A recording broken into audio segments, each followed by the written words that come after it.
Your name? Avery. What's your name? Hannah. What's your name? Elise. Maria. Alrighty.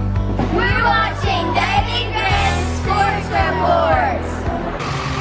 Wait a minute. Are you vital care? Yes, we are. Good. You do have a choice when it comes to ambulance service in this area.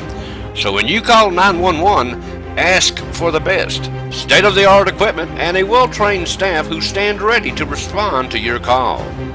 That's Vital Care MedTrans, when nothing but the best will do.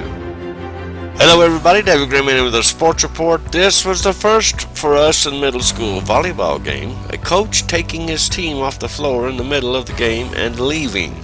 And that's what the coach of Norwood did Monday afternoon at La Follette Middle School, but we'll get to that in just a minute.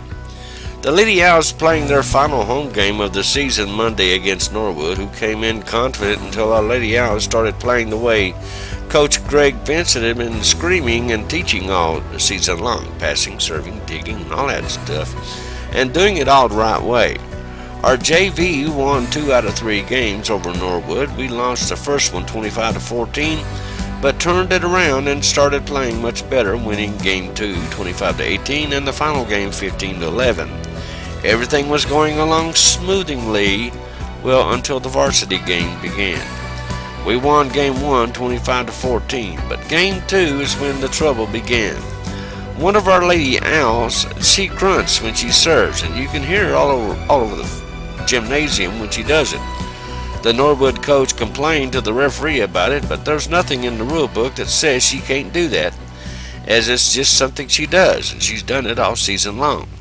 The Norwood team hadn't been playing very well all afternoon, and they were getting thumped, but the coach, during the second game, the score was 8-4 in favor of the Lady Owls, stood up, called his team to the bench, and promptly told them they were leaving, citing he was not going to play any longer with the girl grunting, screaming the way she did, and he walked out of the gym with his team, forfeiting the rest of the game. I don't know if he was thinking when he made that decision, as a TMSAA can fine the school for doing that. As a matter of fact, I believe they can kick you out of the conference as well. They don't tolerate that sort of thing in the TMSAA. But anyway, Greg Vincent sat there in disbelief, watching on the bench as all of this was going on. Bottom line, the Lady Owls won, Norwood lost, but they may lose a little bit more than what they bargained for once the conference officials get in touch with them at Norwood. And it was 8th grade night at La Follette Middle School for the La Follette Middle School Lady Owls volleyball team, and we want to tell you who the 8th graders are. They didn't have an 8th grade night, but we still want to give them their due. Jacoby Lane, Monica White, Hannah Melton, Amanda Guy, Michaela Davis, Brianna Huckabee, Alyssa Wilson, and Alexis England, who will move on to the high school next year. And ladies, we want to thank you for your service at La Follette Middle School, and we wish you all the best as you move on. Lady Eagles were supposed to play a volleyball game at home Thursday, but now we'll be at La Follette Middle School for the Battle of the Birds, as Jacksboro Middle School will travel to La Follette Middle School to take on the Owls. If the JV game at Jacksboro Middle School Monday night was any indication of how things are going to go Thursday, then the Owls should prevail, as the JV played Monday at Jacksboro Middle School, and the Owls won 28-0. Over a very young Eagles squad, Coach Brent Peel decided that injury bug has hit his team hard, and it's showing. He doesn't have a quarterback, and he's losing players right and left. Karan Williams and Kane Langston both got pick sixes. Karan's went for 105 yards. Jacksboro was driving for pay dirt, but threw an interception in the end zone, and Karan picked it off about 5 yards deep in the end zone and ran it back to the other end zone for 105 yards. Christian Tance was a quarterback, and he drove them in for 1 score. Now, if you're going to the game Thursday, you better get up there at La Follette Middle School early to get a parking place, let alone a good one. Our JV Cougars beat the snot out of the Dragons Monday afternoon, talking about Campbell County football, JV style that is. They beat them 58-20 in a very impressive fashion. Justin Price has some good ones coming in, and he's building a solid program up there. Now they're planning their homecoming parade this Friday. Now you can check with the WLAF website at 1450WLAF.com to find out what time I'm sure they'll let you know. Restaurants have come and restaurants have gone, but for almost 10 years, the diner has been the standard, with great food, great service, and great people. Daily luncheon specials each day, and it's made fresh when you arrive.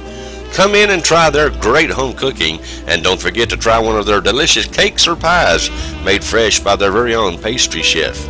Dine in or carry out. Call 423-566-4708. The Diner on Jacksboro Pike.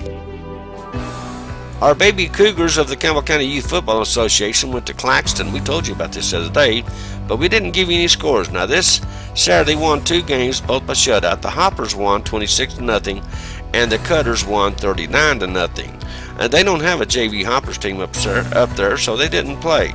They are home this Saturday at 5 o'clock against Oak Ridge East. Now, at 10 o'clock, I will be up at Campbell County High School this Saturday morning, as I am your MC for the LA Cruisers car show up there, so come on up if you're out and about. The 5th annual Christmas gift show is going to be split up into 2 shows this year in order to accommodate more vendors. They have decided to offer 2 shows. They say it's twice the opportunity to shop and purchase for items from local businesses, craftsmen, and artisans. The first show will be held on Thursday, December the 3rd and Friday, December the 4th, 4 to 9 p.m. nightly. Vendors must set up both nights to participate. Now the second show will be held Monday, December the 7th, Tuesday, December the 8th, also from 4 to 9 p.m. nightly. And again, vendors must set up both nights to participate. The vendors at show number 2 will be different from vendors than show number 1. Vendors can call Jamie Ball at 423-871-1900 for more information on signing up, and we'll remind you they're on the first come, first served basis, so you better hurry up and call Jamie at that number.